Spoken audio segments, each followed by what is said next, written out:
CBS Radio Mystery Theater presents...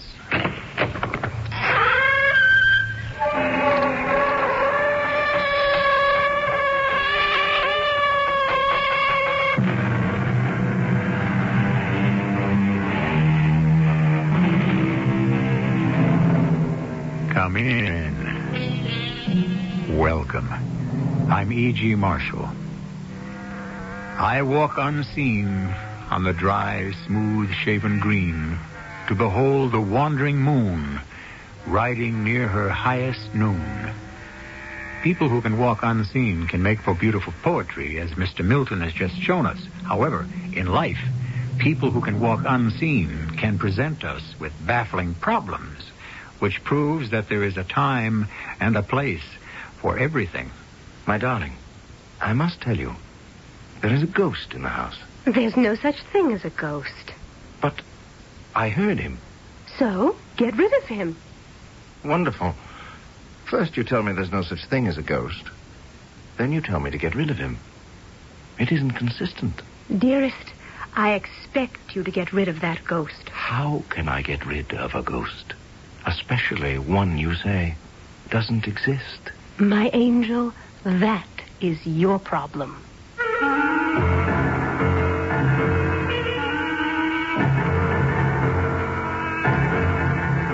Our mystery drama, That's What Friends Are For, was suggested by a story by Rudyard Kipling and was written especially for the Mystery Theater by Sam Dan and stars Tony Roberts.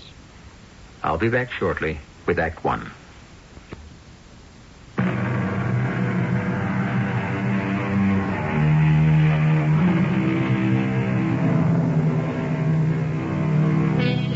India, when Mr. Rudyard Kipling lived there, worked there, and dreamed there almost a century ago, was a country of some 300 million people, and more than twice that many legends, myths, fables, romances. Yes, it was a place that provided a feast for the imagination. And that was, well, because for many of its people, it would be the only feast they would ever know. James Waddington Tesser was a young subaltern in a regiment which, for reasons that have nothing whatever to do with our story, was called the Inextinguishables. He was spending the afternoon, as most young officers will, at the club, when he was informed that his khitmatgar, or houseboy, desired to see him on a matter of the greatest urgency. Yes, Ahmadine. There is news, Sahib. What sort of news? News of a fantastic nature. Well, it had better be to drag me away from the table just as my luck is changing. News one could hardly believe were it not for the fact that one's own ears give testimony. Am I to stand here forever, Ahmadine? Must I die of old age before I receive enlightenment? I command thee to transmit this news, Ahmadine. There is music. Yes? Music in the house of the Sahib. Art thou telling me that there is music in my quarters? Even so. That's impossible. Sahib, in the house, at this very moment, there is music. What kind of music? Music that is loud. Played by whom? Played by no one. There is music, and thou canst not see who plays it. Ahmadine, thou art a mudhead. Canst thou describe this music? It is the wearing music of the red-haired sahibs on the regiment who dress in the skirts of women. You mean the Highland Fusiliers? Bagpipes? Those leather skins in which are imprisoned the souls of the unburied dead who seek escape, but alas, their cries are unanswered. Right, that's enough, Ahmadine. Enough. Hey, the English, a foolish people. They refuse to understand the most simple things. Well, my Sahib and I rushed to the house, and it was even as I told him. Oh, this is impossible. Hast thou searched the place completely? As your honor commanded. And there's no one about? No one, Sahib. But Someone's playing that music. Run back to the club and tell Horak Sahib I would see him at once. Lieutenant Horak Sahib was my lieutenant's friend and companion in mischief.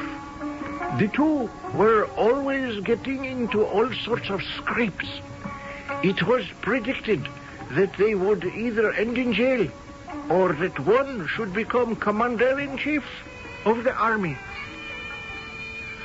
What do you make of it, Billy? Jimmy, you've got yourself a ghost. Well, there's no such thing as a ghost. Don't tell me. Speak to your Highland piper. The silly thing's been going on for hours. Well, there must be some explanation. Well, where can the chap be hiding? Perhaps he doesn't have to hide. You see, the fact is, he's invisible. Well, now you're going too far. He's a ghost. I can't believe that. Jimmy, how can you believe anything else? How long is he going to keep playing? He sounds like a fellow who seems to be settled in. Don't say that. I'm sorry. Billy, what am I going to do if... Oh, good Lord. What's the matter? Melisande. Oh, yes, I'd clean forgotten. I'm going to marry the girl. And bring her here. Yes, here. I'm sick. He stopped. Oh, I hope it's for good. Melisande. Would she live here with me and this, ghost? I don't know. Well, if she loves me enough, she'll just have to put up with it. Well, I'm not sure it has anything to do with love. It hasn't? No, dear chap, it takes a special kind of woman to tolerate this sort of thing. Do you expect Melisande to walk out on me? I'm just trying to provide for your interests, as a true friend should. Because the likelihood is that Melisande will walk out on you. I couldn't blame her. I really couldn't.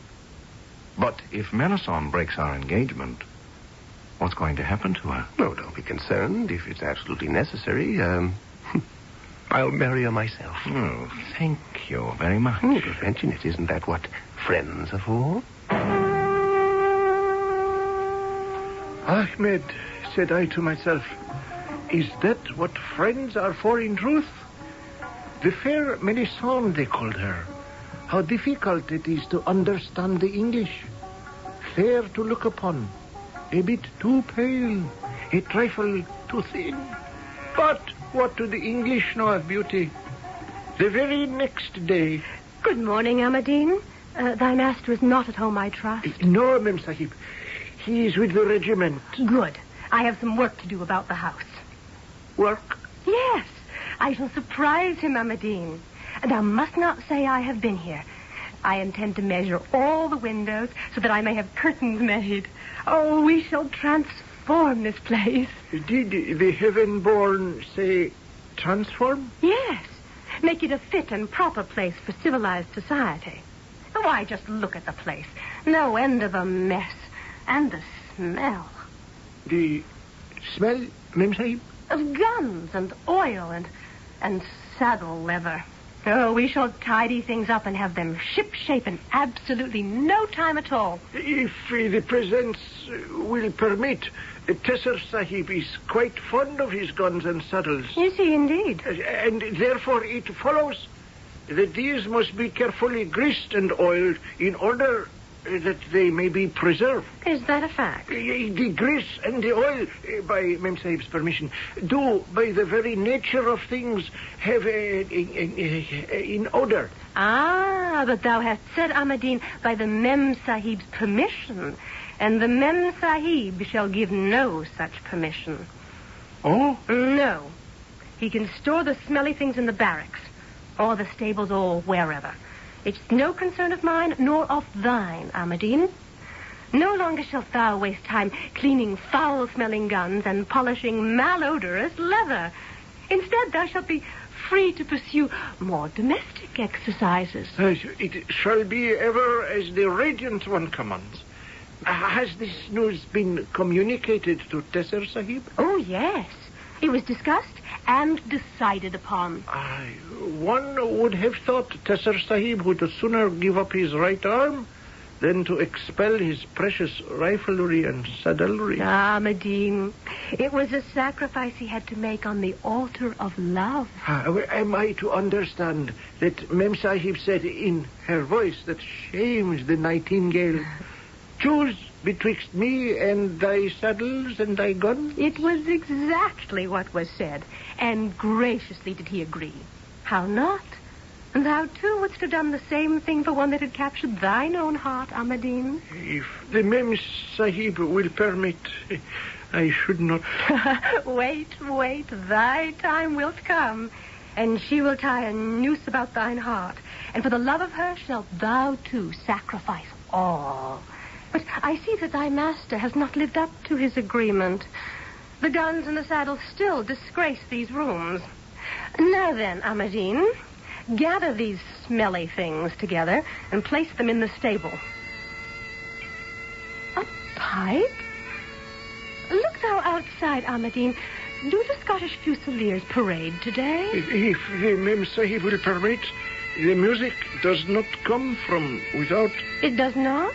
No, it arises from within. From within? Have we a piper in the house? It is even as the Mem Sahib says. A piper? How intriguing. Here, in the house? Where? If it should please the Sublime One, everywhere. Everywhere? What dost thou mean, everywhere? With the Resplendent One's permission, he is right here. Who is right here? The one who has imprisoned the souls of the unburied dead. That shall be absolutely enough of that nonsense.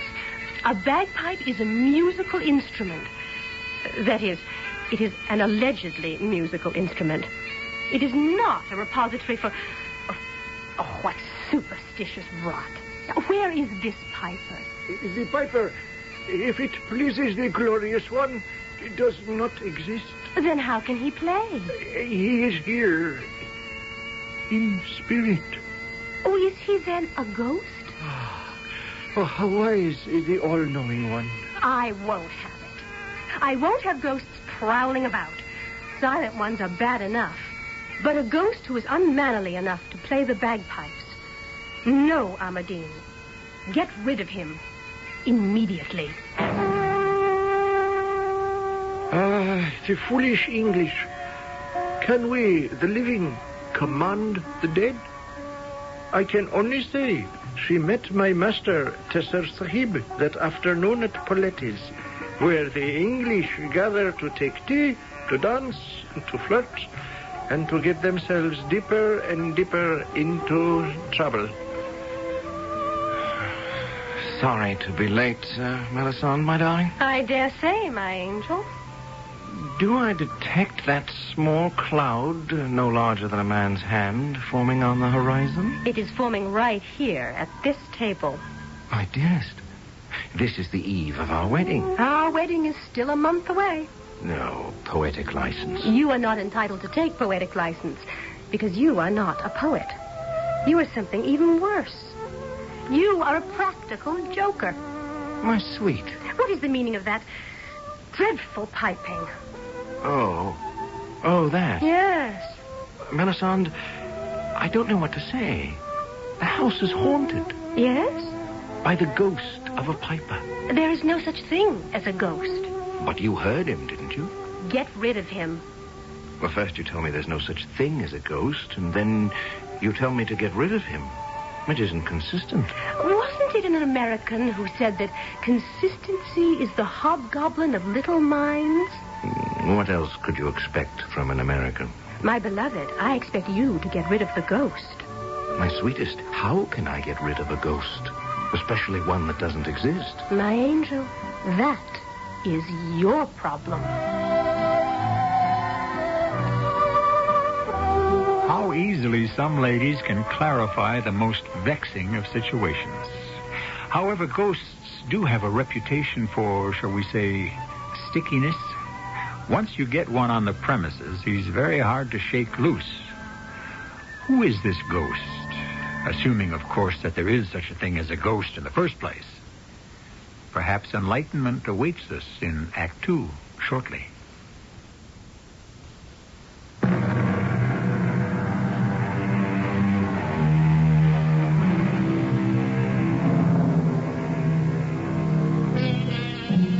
heard it said, love me, love my dog. Shall the hero of our story, Lieutenant James Waddington Tesser, be compelled to say to his fiancée, the adorable Melisande, love me, love my ghost? Some ghosts, as you know, are properly polite and unobtrusive, but not Lieutenant Tesser's. This one actually plays the bagpipes. Even now, the lovers are discussing it at Paletti's. But, my darling, you just don't command a ghost to leave. Please, do not involve me in the mechanics of the operation. But... And you have made absolutely no provision for disposing of those ugly, smelly saddles and rifles. Darling, they're not ugly. They are beautifully wrought.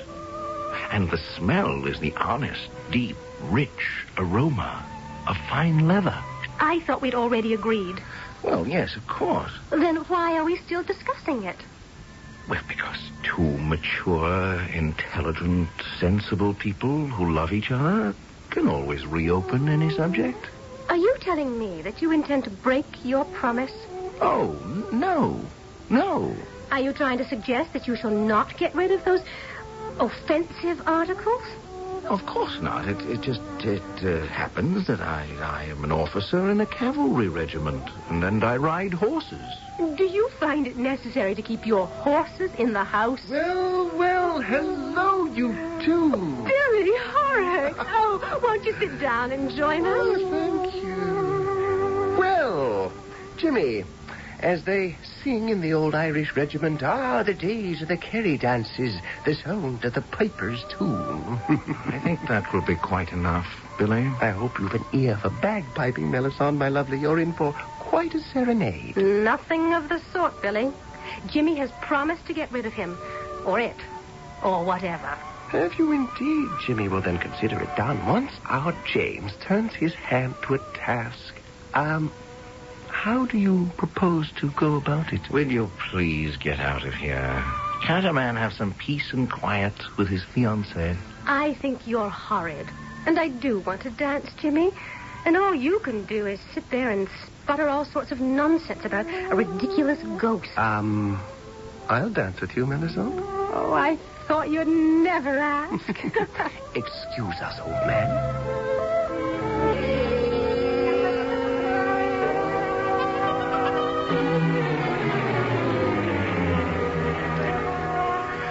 I see our guest is still with us, Ahmadine. I hear thou hast been looking for me. Sahib, there is news. Oh, no. I couldn't stand any more news. The Colonel, Sahib, has sent orders. Orders? Yes, he said Lieutenant Tesser, Sahib, is to report to him at once. Oh, the devil he does. Why would the Colonel want to see me? What have I done lately? I can't think of a single thing. At once, eh? All right.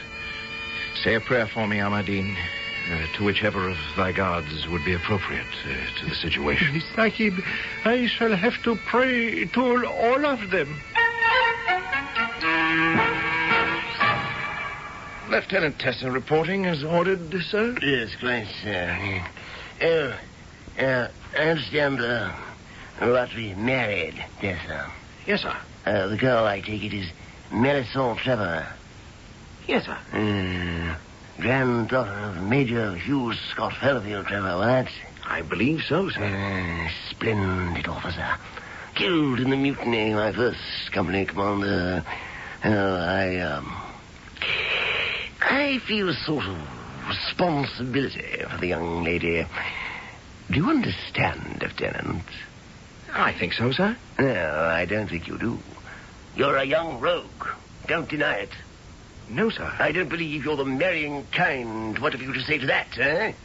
If the Colonel will permit, I am in love with Melisande, and I cannot wait for our wedding. Splendid.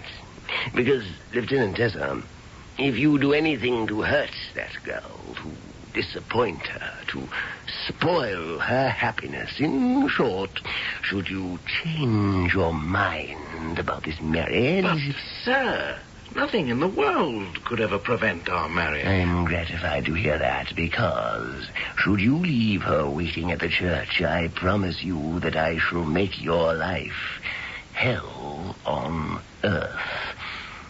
Do I make myself clear, Lieutenant Tessa? Yes, sir.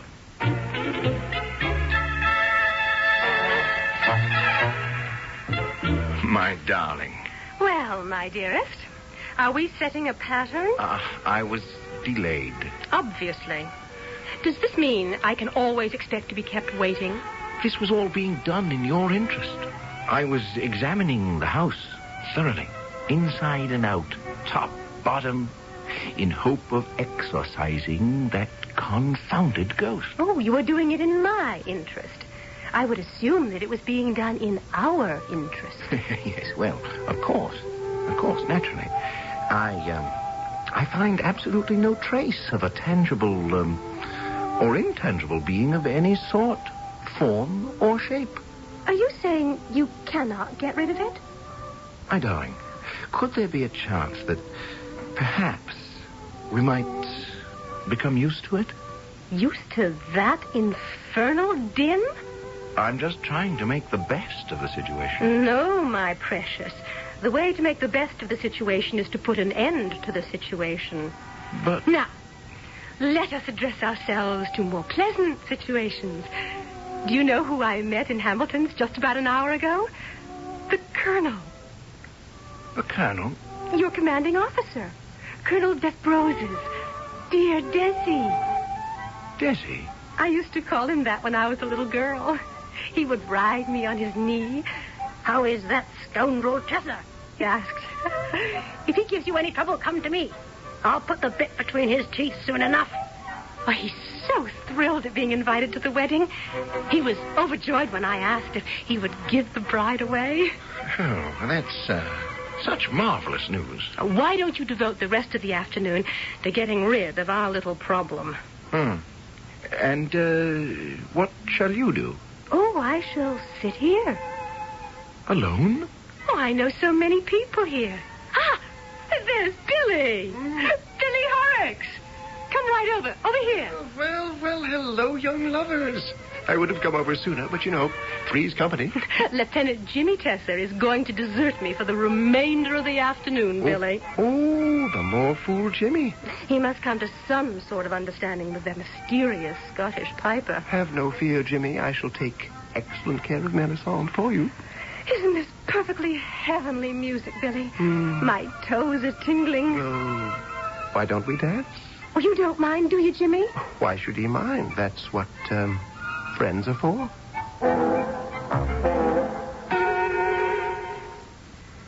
Ahmadine, come here. What is the wish of the protector of the poor? What dost thou make of this confounded serenade? The spirits have invaded this house. Assuming that's true, how do we rid ourselves of the bloomin' creatures? Does the heaven-born wish to drive out the spirits? Something like that. If this unimportant person may suggest, there is but one way. Yes? Burn down the house. No, Ahmadine, I don't think so. Then one must learn to enjoy it. See? It does not play all the time. Only when it is moved by some great sorrow. And then it pours out its heart. Wait. Why do I talk to thee, Ahmadine? This is not one of thy native spirits. What would such kind know of bagpipes? No. This is a Scottish spirit. The thing is plain. Plain, Sahib? Yes. Listen closely. Go thou to the regiment of the red-haired sahibs, those who wear the short skirts of ladies, and tell the pipe sergeant major that I wish to speak with him. At once. Pipe Sergeant Major Cathcart McMoney's reporting, sir. Stand easy, Sergeant Major. This is unofficial business. Yes, sir. Now, can you tell me, is there a piper missing? A piper missing? From the regimental band? No, sir. Well, why would one piper be missing? Well, that's a good question, Sergeant. I was hoping you could answer it. Well, is there news of a missing piper? News? No, not exactly. What we do seem to have is the missing piper himself. Yes, well then, where do you have him? Here, Here, sir. on the premises. Well, might a man ask, where on the premises? Here and there. Everywhere. Sir, would it be asking too much if I should request you to produce the man for me? Well, have a bit of patience, Sergeant, and he shall produce himself. In what way? Here he is now. Oh, is there a man in the next room? No, Sergeant. With your permission, sir. Go look, by all means. Search the room, the house, the grounds. There's no one here. My point exactly, Sergeant. And yet, 'tis plain, 'tis a pipe. Yeah, a pipe. Oh, who can it be? Well, No, it can't be. But who else? What are you saying, Sergeant? Stewart, man. 'Tis Jock Stewart. D. Stewart himself. Oh, listen. Yes, that's all I've been doing, is listening. Stewart. 'Tis his very own pipes. The ones he made with his own hands. Oh, yes. He was the greatest of us all. A poor fella. Poor fellow. He died. In battle? Oh, no, sir. Much worse. I've a broken heart. Oh, yes. This is the song. I remember he played it. 'Tis called I Shall Die For You. Oh, beautiful melody. You mean there is a melody? You know what they say. Scottish airs are not for English ears. He stopped. Oh, poor Jock. Probably overcome by his tears. But why has he come here? Is there to be a marriage in this house? Yes. Mine. Ah, well, he's come to warn you. Warn me of what? Of the faithlessness, the fickleness of a woman's love. Well, very good, Sergeant, very good. Now, let him consider that I have been warned, and let him go away. No, sir. You see, he feels it so deeply. He was betrayed by the lady he loved. Well, why can't he leave me alone? He wishes to save you from making this terrible mistake. Yes, but it isn't a terrible mistake. We love each other, Melisande and I. What am I going to do? Reconsider your approach in marriage. What's to consider? I'm in love. And if Jock Stewart, or whoever this mad, dead Scotchman is, doesn't leave this place in peace, my fiancée will break our engagement. Now you see it. This is what Jock Stewart has in mind. He wants to save you. Yes, but if I don't marry Melisande, my colonel will... I tell you, my career will be ruined.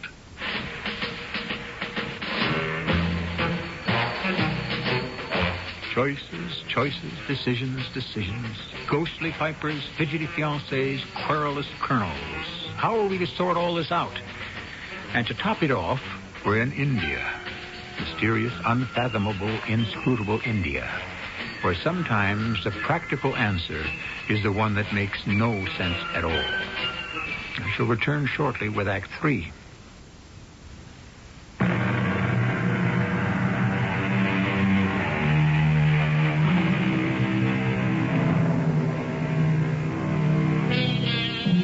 Ghosts are certainly not strangers in our literature. We've had all kinds. We've had ghosts from all walks of life and most occupations. However, musical ghosts are somewhat rarer than most. That is, if you want to call a ghost that plays the bagpipe musical. Yes, 'tis Jock Stewart playing. There can be no doubt. If I may make bold, sir, I should advise the lieutenant to listen to Jock. Listen to Jock and do what, specifically? Break the engagement. Sergeant, I would like to thank you very much. You've been a tremendous help. You're quite welcome, sir.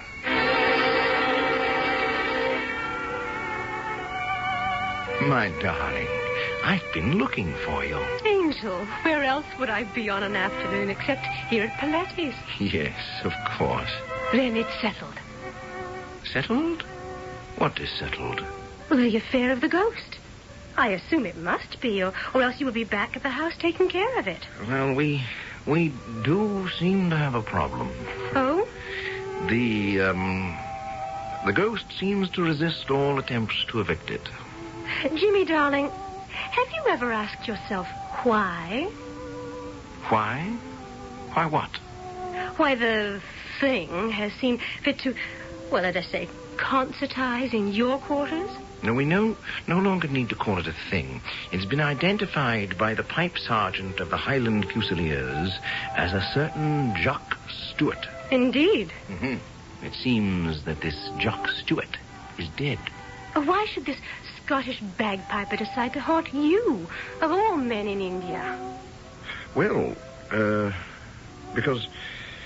Oh, I don't know. You don't? Oh, really, the whole thing is ridiculous. Perhaps not. Now, have you ever murdered anyone? Certainly not.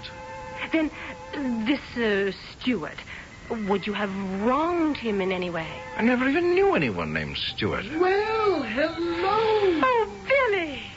So good of you to drop by. Jimmy, I passed by your quarters just a while back. That ghostly old Highlander is still concertizing. Plays some catchy tunes, what? Say, shouldn't you be back at Regiment? Whatever for? Don't you have some reports or something of that sort to... No. It's all serene, as far as I'm concerned. Oh, I forgot. Lucky thing you mentioned the regiment. The colonel's been looking for you. The colonel? For me? Whatever for? Oh, I would imagine to talk about your step. My step? Of course, your step up to captain. Captain? Oh, how marvelous. When a lieutenant marries, especially such a beauty as Melisande here, it's time he was promoted and received by his company. And that's why the colonel wants to see Jimmy. No. Somehow I don't think so. Oh, my darling, you're so modest. Go to the colonel immediately. But I shall be leaving you alone again. Oh, I shall not be alone. Billy Horrocks is with me. Yes. Billy. I really cannot impose on you to keep my fiancée company. Oh, why not, dear chap? Isn't that what friends are for?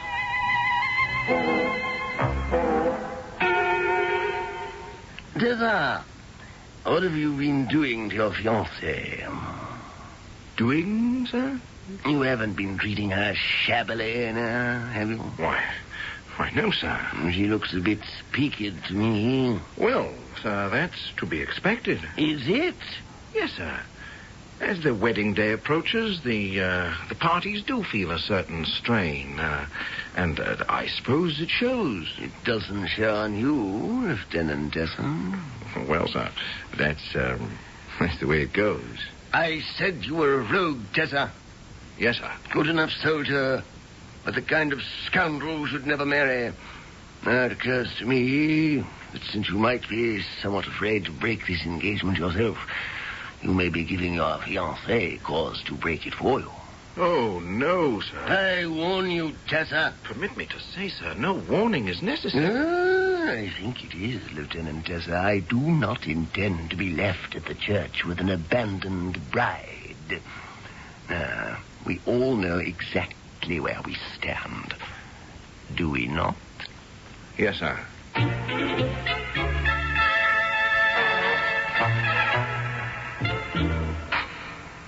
Ahmadine. Ah, the presence has returned. Has the music stopped? It comes, it goes. Ahmadine, what am I going to do? How am I going to get rid of this ghost? We must call Hunifa.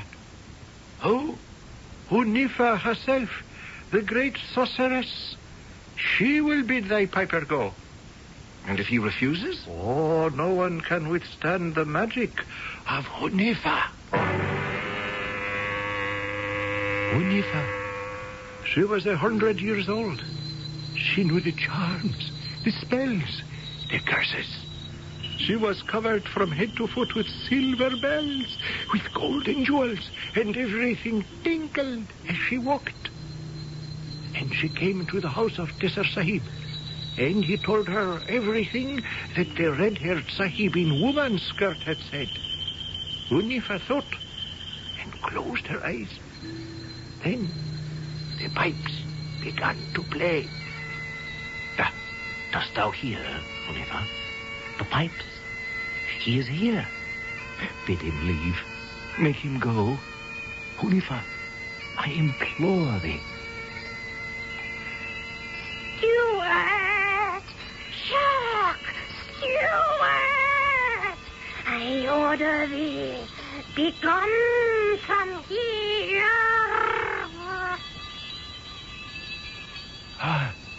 Yes, he's gone. Thou hast done it, Hunifa. He is gone. No, I guess he's not gone. Try it again, Hunifa. Steward! Jacques Steward! I command thee, begone! Please, return to the land of the dead, and take thine unburied spirits with thee. Yes, how they did battle for victory. The dead red-haired Sahib in the short lady skirt, and the magnificent Hunifa, the greatest sorceress of India. And the battle went this way and that, first to him, then to her. But in the end, no one who is alive may triumph over one who is dead. Therefore, it was the music of the pipes that emerged victorious. Sahib, I cannot make him go. But you must. No, he sings the song of Vish, the goddess of true love. But you don't understand. Yes, Vish bids him play in the home where love must fail. And until the Sahib tells his fiancée that all must be over, the red-haired one shall make his music here. But I can't do that. The goddess has spoken. Who can turn the will of the goddess? There was no more that my Sahib could say to her. Oh, my poor Sahib shook his head and then bade me harness the mare to the carriage and drive him to Paletis. Melisande, my dearest. Back so soon? Oh, that must mean good news. Good news. You've finally gotten rid of that silly noise. Isn't he marvelous, Billy? Congratulations and salams, all that sort of thing. The truth is, Melisande, my precious, I haven't gotten rid of it. Oh? And what's more, I'm sure I never will get rid of it. Then, Jimmy, you place me in an extremely uncomfortable situation. I don't know what to tell you, my dearest. Jimmy, I love you. But perhaps I do not love you strongly enough to live with that unearthly wailing forever. I understand, my darling. So, therefore, I must release you from your promise. Oh, no, you can't do that. Well, yes, I suppose you can. Poor Jimmy. He's too much of a gentleman to say that if he breaks the engagement, the Colonel will ruin his career. Oh, no. Oh, yes. But, Jimmy, you're not the one who's breaking the engagement. I am. Doesn't matter. The Colonel will believe that Jimmy drove you to it. Oh, this is awful. I simply could not ruin your career. There may be a way out. Now, listen. The Colonel has said, I do not wish to be left at the church with the abandoned bride. He really doesn't care who marries Melisande. How can you say that? As long as she's happy. And she will be. She'll walk down that aisle glowing, radiant. All we need to do is change the groom. You mean that Melisande should marry someone else? Oh, why not? The present arrangement is making everyone unhappy, isn't it? Well, who should she marry?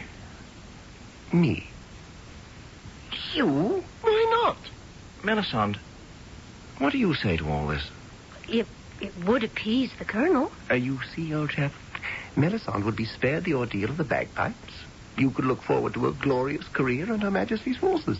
Billy, I couldn't ask you to make such a sacrifice just for me. Oh, but of course you could, Jimmy. After all, isn't that what friends are for? Ahmad-Din, where is the saddle soap and the polish? Thou hast long enough neglected thy duties. I even now have them in hand and proceed to the task. Has there been any music today?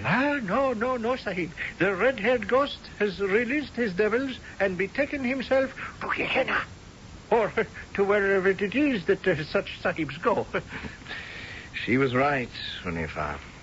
And so was the pipe sergeant major. Each of them said, as soon as the marriage contract to my fiancée would be broken, the piper, poor Jock Stewart, would go away and leave us in peace. Dost thou agree, Ahmad-Din? It is even as the Anointed One suggests. What is that grin? Dost thou make sport of me? Oh, I dare to make sport of the center of the universe? Why, I should be consumed by flames. Go about thy duties, Ahmad-Din, and do not speculate in matters that concern thee not. But I have speculated already. Did my master rue his decision to marry a woman who would make him get rid of the things he held dear?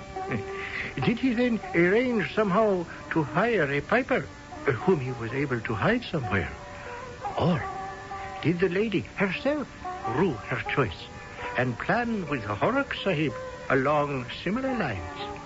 Or was there, in fact, and in truth, a ghost? Yes, I know what I believe. And do you, Sahibs and Sahibas, do you know likewise? Well, do you? It was Mr. Kipling himself who said that anything can happen in India, and that everything does. Was it Lieutenant Tesser who arranged a plot? Was it a ghost piper? Perhaps. And this would be in keeping with India. Was it both? I'll be back shortly.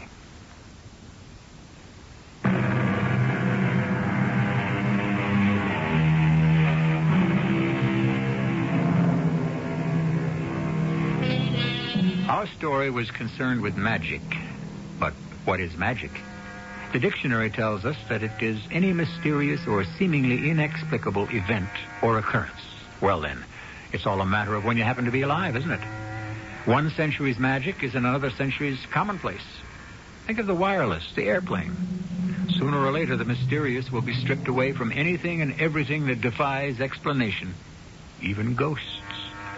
Our cast included Tony Roberts, Diana Kirkwood, Russell Horton, and Earl Hammond. The entire production was under the direction of Hyman Brown. And now, a preview of our next tale. I want it.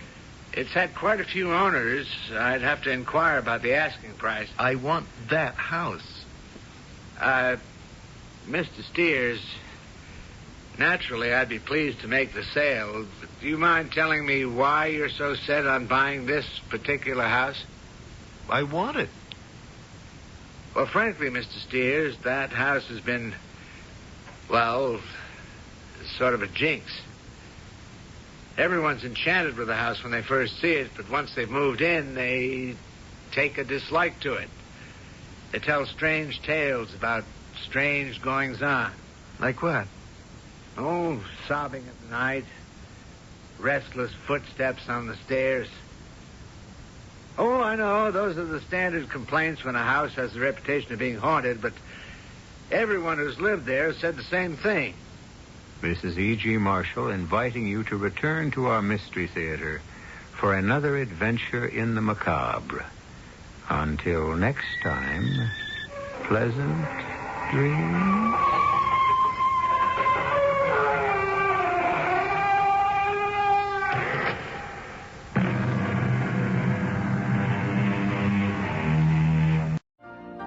You've been listening to the OTR Gold Network. Find more classic radio at otrgold.com.